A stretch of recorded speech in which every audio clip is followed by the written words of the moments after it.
घरोघरी मातीच्या चुली या मालिकेच्या आजच्या भागामध्ये प्रेक्षकांना आपण पाहत आहोत की ज्या काही लता इथे खोटी पार्वती बनवून त्यांना रोल करायला दिलेला असतो, त्यांनी मात्र माघार घेतलेली असते. खरं सांगायचं म्हणजे काय तर प्रेक्षकांनो, सर्वात महत्त्वाची गोष्ट म्हणजेच की तिला हा सगळा TV शो नसून हे रियालिटी आहे किंवा खऱ्या आयुष्यामध्ये हे घडून आणायचं आहे असं तिला कळालेलं असतं.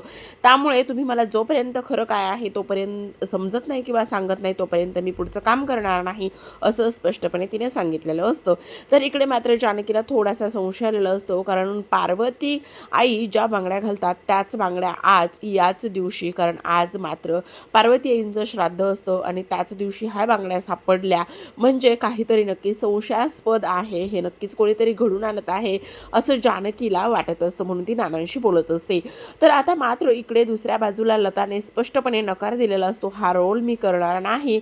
जर तुम्ही मला जास्तीचे पैसे देत असाल तर मी हा रोल करायला तयार आहे.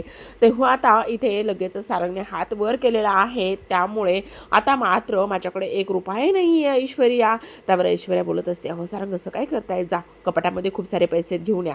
असं म्हणून ती सारंगला कपाटातले पैसे आणायला लावत असते. तेव्हा लता पुढील काम करण्यासाठी रेडी झालेली असते. इकडे मात्र आलेला संशय खरा आहे की खोटा याची पडताळणी जानकीने सुरू केलेली असते. त्यामुळेच तिने अवंतिकाला कॉल केलेला असतो. अवंतिकाला त्या दिवशी तू घरी आली, काय काय झालं, कशा पद्धतीने कॅमेरा सेट होता का, काय होतं, ह्या सगळ्या गोष्टींचं ती चौकशी करत होती. आणि तेव्हा अवंतिकाकडून असं समजलं की तिथे तो फक्त रील शूट होत नव्हती तर वेगळंच काहीतरी होतं, मला संशय आलेला आहे.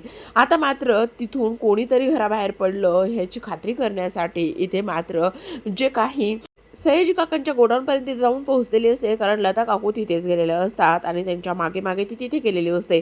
आता लता काकू एका बाजूला लपलेल्या असतात, आजी सारंग आणि ऐश्वर्या एका बाजूला लपलेले असतात. त्यामुळे आता जानकी तिथे शोधत असते.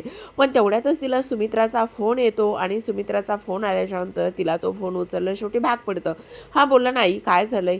तेव्हा सुमित्रा बोलत असते, अगं माझ्या बीपीच्या गोळ्या कुठे ठेवल्यास, मला सापडतच नाहीये. तेव्हा जानकी बोलत असते, अहो आई असं काय करताय, तिथेच टेबलवर ठेवल्या होत्या ना. अगं मला सापडत नाही आणि माझा जीव खूप घाबरा होतोय, तू ये बरं लवकर, मला खूप त्रास होतोय. तेव्हा जानकी बोलत असते, बरं आई तुम्ही नका काळजी करू, तुम्हाला नाही ना गोळ्या सापडत, मी आलेच 10 मिनिटात, ठेवू फोन. असं म्हणून जानकी आता फोन ठेवते आणि बोलत बोलत तिथून बाहेर पडते.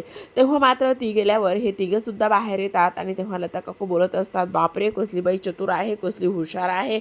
तेव्हा मात्र जानकी बोलत असते, हुशार नाही ती अतिहुशार आहे, पण आता आपली हुशारी तिच्या हुशारी पेक्षा जास्त असणार आहे, कारण उद्याचा दिवस आता खूपच धमाकेदार असणार आहे. कारण उद्या आता पार्वतीची एंट्री आणि त्यांच्या आयुष्यामध्ये अफरातफर माजवणार आहे. ह्या सगळं काही इथे ती बोलत असते.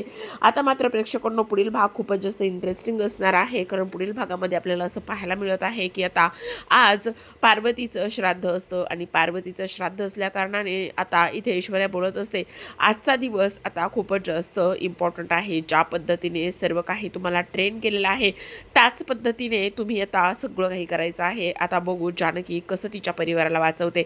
आता पार्वतीचं श्राद्ध असल्या कारणाने सर्वजण मंदिरात आणि एका नदीच्या काठाने गेलेले असतात. तिथे एक बाई बुडत असते, तेव्हा ऋषिकेश जो आहे तिला वाचवण्यासाठी नदीमध्ये उडी घेतो आणि त्या बाईला तो बाहेर काढत असतो. ऋषिकेशने त्या बाईला उचलूनच पाण्यातून बाहेर आणलेलं असतं.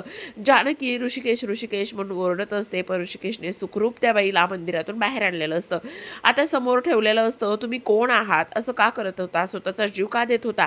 तेव्हा ती बाई म्हणजेच लता उभी राहते, अहो मी तुमची पार्वती, मी तुमची बायको आहे असं म्हणता क्षणी मात्र इथे आता लगेचच ऋषिकेश म्हणत असतो, आई तू. आणि तेव्हाच आता सुमित्राच्या हातातील असलेला तांब्याचा कलश खाली पडत असतो. तर प्रेक्षकांनो, या पद्धतीने आता पार्वतीची धमाकेदार अशी एंट्री झालेली असते. पण आता सुमित्रा आणि पार्वतीमध्ये काय तणाव निर्माण होईल किंवा आता ह्याला या मालिकेमध्ये नवीन काय वळण घेईल, जानकी कशा पद्धतीने हे सगळं काही सर्वांसमोर आणेल, हे पाहणं खूपच इंटरेस्टिंग